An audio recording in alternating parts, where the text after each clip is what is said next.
کیونکہ ٹائٹینک اپنے درس کا پہلا لگژری جہاز تھا اور اس میں کئی VIP بھی موجود تھے، اس لیے زیادہ تر ٹائٹینک کا عملہ فرسٹ کلاس پیسنجرز کی خدمت میں مصروف تھا۔ ان وارننگز کو سیریس لیا جاتا تو آگے کا پورا سین تبدیل ہوتا۔ مسٹیک نمبر 3، جہاز کی سپیڈ بھی زیادہ تھی اور ان سے ایک بہت زیادہ امپورٹنٹ وارننگ بھی مس ہو گئی تھی، اور جہاز اب بے خوف ہو کر بہت ہی تیزی کے ساتھ آئس برگ کی رینج میں بڑھتا چلا جا رہا تھا۔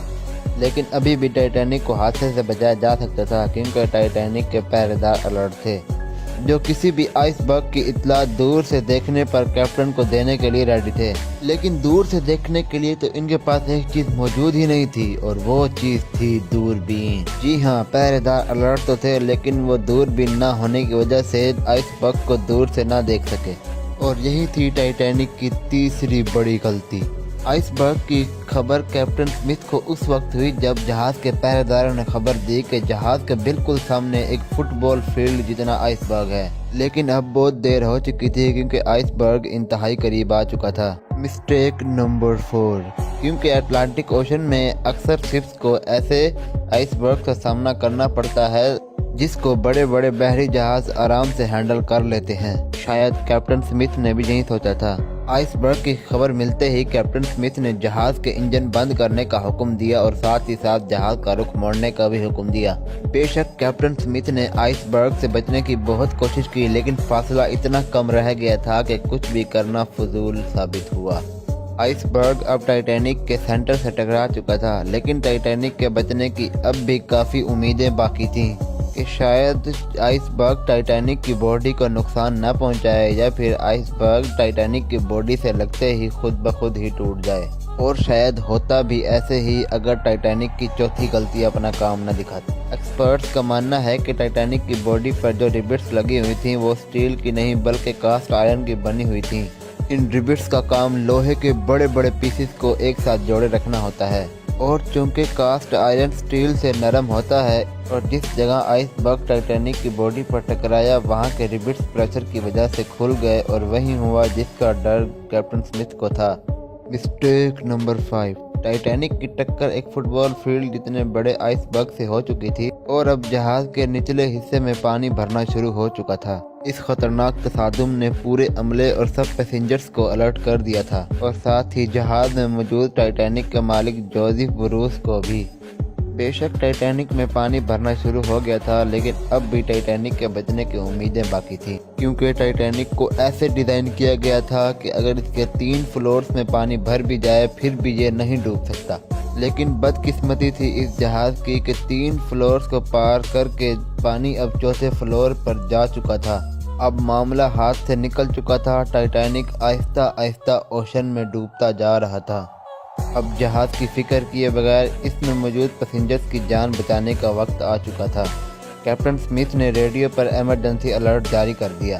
جب تک کوئی مدد کے لیے آتا تب تک پیسنجرز کو لائف بوٹ میں شفٹ کرنے کا پلان بنایا گیا، لیکن اس موقع پر 5ویں غلطی نے اپنا کام دکھا دیا تھا۔ جی ہاں، جہاز میں 32 لائف بوٹس کی جگہ تھی، لیکن کوتاہی کی وجہ سے صرف 20 لائف بوٹ ہی رکھی گئی تھیں۔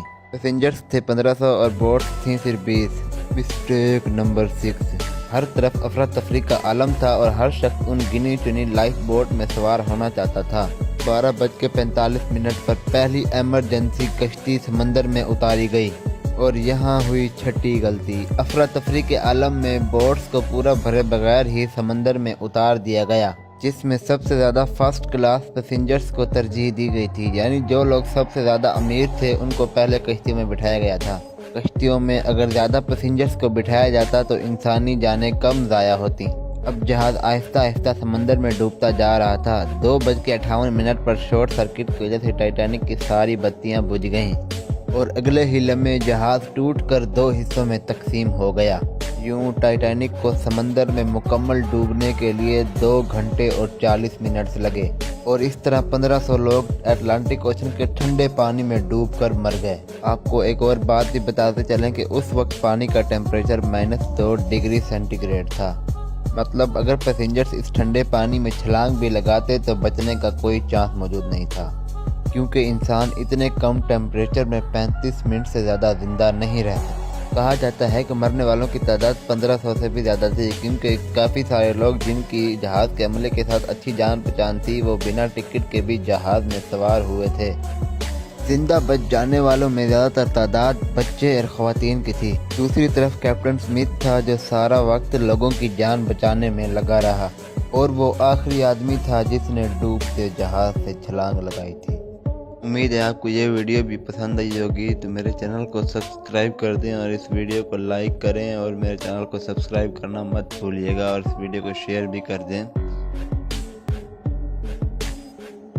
Subscribe and bell icon press, also like this video.